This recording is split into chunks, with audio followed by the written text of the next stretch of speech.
भंडारा शहर में डिज्नीलैंड मेले का शुभारंभ। भंडारा की जनता के लिए मनोरंजन हेतु फिर से एक बार डिज्नीलैंड मेला राजीव गांधी चौक गणेश हाई स्कूल ग्राउंड में विविध झूलों के साथ जैसे ब्रेक डांस, आकाश झूला, ड्रैगन ट्रेन, नाव झूला, बच्चों के लिए एक से बढ़कर एक झूले। तो देर ना करे जाए, डिज्नीलैंड मेला शाम 6 बजे से रात 10 तक गणेश हाई स्कूल ग्राउंड में राजीव गांधी चौक भंडारा। देवरी आमगाव विधानसभा क्षेत्राचे आमदार सहस्राम कोरोटे यांच्या हस्ते देवरी तालुक्यात 7,50,00,000 रुपयांच्या विकास कामाचे भूमिपूजन करण्यात आले। यात अतिदुर्गम भागातील डांबर रस्ते आणि नाल्यावरील पुलांचे बांधकाम करण्यात येणार असल्याची माहिती आमदार सहस्राम कोरोटे यांनी दिली। आदिवासी बहुल नक्षलग्रस्त तालुका अशी ओळख असलेल्या देवरी तालुक्यातील नागरिकांना दळणवळणाकरिता चांगले रस्ते उपलब्ध व्हावे या उद्देशाने आमदार सहस्राम कोरोटे यांनी महाविकास आघाडी सरकारच्या काळात देवरी तालुक्यातील अतिदुर्गम भाग समजल्या जाणाऱ्या पालांदूर मगरडोह गावातील रस्ते आणि नाल्यावरील पुलाकरिता 7,50,00,000 रुपयांचा निधी मंजूर करून घेतला असता महायुतीच्या सरकारने या विकास कामावर स्टे लावला। आमदार सहस्राम कोरोटे यांनी या कामावरील संत गती उठवून पुन्हा या कामाकरिता निधी उपलब्ध करून घेत आमदार सहस्राम कोरोटे यांच्या हस्ते मरामजोग ते मगरडोह असा 3,50,00,000 रुपयांचे डांबर रस्ते, तर मासूल कसा ते घोगरा 1,50,00,000 रुपयांचा डांबर रस्ता, तर देवरी ते पालांदूर गावाला जोडणारा अति महत्त्वाचा पालांदूर गावातील मारबत ढोडीवरील नाल्यावर 1,50,00,000 रुपयांचा पूल या नाल्यावर तयार करण्यात येणार असल्याने परिसरातील 15 गावांना या पुलाचा फायदा होणार आहे। आमची महाविकास आघाडीची सरकार असताना मी संपूर्ण देवरी तालुक्यामध्ये जवळजवळ 70 ते 80 कोटी रुपयाचे रोड, रस्त्याचे आणि पुलाचे कामं मंजूर करवले होते। त्यापैकीच आज या पालांदूर क्षेत्रामध्ये नवेगाव पालांदूर फाटा ते घोगरापर्यंत जवळजवळ 7.5 कोटी रुपयाचे रस्त्याचे काम अधिक 150 लाख रुपयाचा एक मारबत ढोड्यावर पुलिया या अशा प्रकारचे कामं ह्या ठिकाणी मंजूर करवलेलं आहे। त्यांचा वर्क ऑर्डर झालेला आहे आणि उद्यापासून त्या कामालासुद्धा सुरुवात होणार आहे। अनेक दिवसापासून, मागील 30 वर्षापासून लोकांची मागणी होती की मारबत ढोड्यावर पूल बनलं पाहिजे। मारबत ढोड्यावर थोडासाही पाणी आला की त्याच्यावर मोठ्या प्रमाणामध्ये पूर यायचा आणि लोकांना इकडच्या तिकडे जाणे हे मुश्किल होऊन जायचं। मी लोकांची मागणी लक्षात घेता मागच्या वर्षी त्याच्या पुढच्या पुलिया नाल्यावर एक पुलिया बनवला आणि ह्या वर्षी त्या मारबत ढोड्यावरच्या पुलिया मंजूर करून त्या पुलियाचं कामसुद्धा उद्या परवापासून त्या कामालासुद्धा सुरुवात होणार आहे। आज पालांदूर क्षेत्र हा अतिदुर्गम भागामध्ये मोडतो, नक्षलग्रस्त भाग म्हणून ओळखला जातो। ह्या भागाकडे कोणीही लोकप्रतिनिधी आतापर्यंत लक्ष देत नव्हते, पण जेव्हापासून इथल्या जनतेनं माझ्यावर आशीर्वाद दिलं, मला त्यांचा आशीर्वाद मिळाला, माझ्यावर त्यांनी प्रेम केलं, त्यांच्या आशीर्वादाची परतफेड आणि प्रेमांची आज ह्या भूमिपूजनाच्या कार्यक्रमाच्या माध्यमातून परतफेड केलेली आहे। नक्कीचपणे येणाऱ्या काळामध्ये जनतेचा मला पूर्ण विश्वास आहे की 2024मध्ये सुद्धा माझ्यावर खूप मोठं यांचा आशीर्वाद राहणार आहे।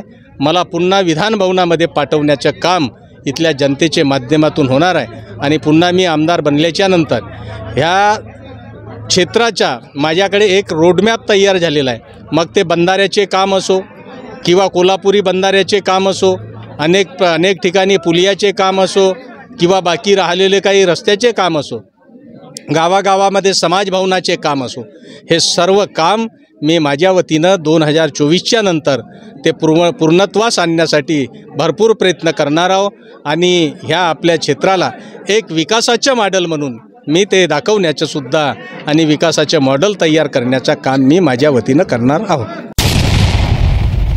मेरा नाम आसाराम पालीवाल है। इस गांव में 35 साल पहले मैं आया था। उस दिन से आज तक ये पुलिया की बहुत तकलीफ होती थी। कई लोगों को, जब मैं गाड़ी चलाता था तब यहाँ पे कई लोगों को पुलिया के वजह से 2-2, 3-3 फुट के ऊपर से उनको उठा करके इस पार से उस पार करना पड़ता था हमारे लोगों को, और बाद में उनको दवाखाने पहुँचाना पड़ता था। और 35 साल से यहाँ के लोगों ने, हम लोगों ने बहुत परिश्रम किया, लोगों ने आमदार खासदार को बताए, आज तक पुलिया बना नहीं। परंतु अभी हमारे आमदार सन्माननीय कोरोटे साहब की मेहरबानी से ये पुलिया का मंजूरी मिला के लाए, उनको मैं धन्यवाद देना चाहता हूँ। हमारे 15 से 20 गांव की जनता आज इस पुलिया बनने के बाद बहुत सुखी होने वाली है। आने जाने का रास्ता मिलेगा और सामने के विधानसभा में यहाँ की जनता का बोलना है कि पुलिया जो बनाएगा उनको हम वोट देंगे। माझे नाव प्रेमचंद द्वारकाप्रसाद गुप्ता। ह्या पुलियामुळे पावसाळ्यामध्ये इटियाडो धरण भरल्यानंतर आमच्या कमीत कमी 15 गावाच्या इथून म्हणजे येणे जाणे बंद व्हायचे आणि त्या पावसाळ्याच्या कालावधीमध्ये एखादा व्यक्ती जर बिमार पडला, आजारी पडला तर त्याला बाहेर नेण्याची आम्हाला फार म्हणजे तकलीफ व्हायची। जेव्हा कधी आम्ही या पावसाळ्यामध्ये या पुलियावरून इथं यायचे त्यावेळी डोक्यावर आपला जीव घेऊन सिने आपण इथं निघत होतो। माननीय आमदार साहेबांना आमची करडीची विनंती होती आणि हा 10-15 गावातील सर्व जनतेने आमदार साहेबांना आग्रह केला की बा आमचा हा पुलिया तुमच्या काळामध्ये झाला तर समोरच्या निवडणुकीमध्ये आम्ही तुम्हाला पूर्ण प्रतिसाद देऊन पुन्हा आम्ही निवडून आणून, आणि आमदार साहेबांनी आमच्या विनंतीला मान दिला आणि आज ह्या पुलियाचा भूमिपूजन झाला। आमदार साहेबांना मी विनंती करतो की पावसाळा लागण्याच्या अगोदरच ह्या पुलियाच्या स्वतः येऊन ते लोकार्पण करतील आणि आम्हाला होणारा पावसाळ्याचा त्रास दूर करतील हीच मी अपेक्षा बाळगतो। भास्कर तुलाराम निकोडे। मागील 10-15 वर्षापासूनचा जो हा रेगाटलेला काम आहे पुलियाचा, कारण याच्यामुळे आम्हाला बऱ्याच अडचणीला तोंड द्यावं लागतो आणि बऱ्याचदा ह्या पुलियावरून जसा पाणी राहायचा त्यावेळेस जर तब्येत खराब असली आमच्या परिसरातल्या लोकांची तर त्यांना जीवाशी खेळावं लागतो। अशा परिस्थितीशी आम्ही झुंज देत आलेलो आहो आणि असेच होता माननीय कोरोटे साहेब यांच्याकडे आम्ही निवेदन पाठविला आणि यांना विनंती केली की साहेब आता तरी तुमच्या उपस्थितीमध्ये ह्या पुलियाची एक आम्हाला पूर्तता करून द्या। आणि त्यांना खरंच त्यांनी आमच्या पालांदूर क्षेत्रातील सर्व परिसराच्या ह्या समस्या जाणून घेतल्या आणि ह्या पुलियाची कितपत गरज आहे आणि नाही आहे याच्याकडे लक्ष देऊन त्यांनी हा पुलिया मंजूर केला आणि आज इथं त्यांच्या हस्ते ह्या पुलियाचं उद्घाटन झालं।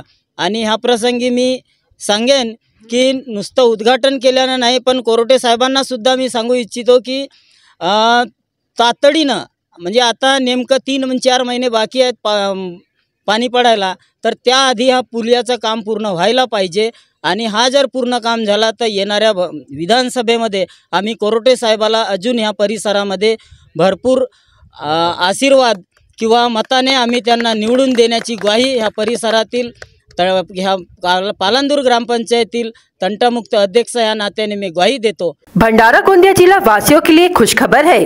अब आपका मनपसंद channel BS crime India news अब आपके केबल नेटवर्क पर, जी हां, अपने केबल नेटवर्क के एशियन चैनल नंबर 13 पर उपलब्ध है। BS क्राइम इंडिया न्यूज पर खेल, राजनीति, क्राइम, साहित्य व अन्य खबरें प्रकाशित की जाती है। हमारे साथ जुड़ने के लिए तथा हमारे चैनल में खबरें, विज्ञापन आदि के लिए संपर्क करें 8669151757 पर।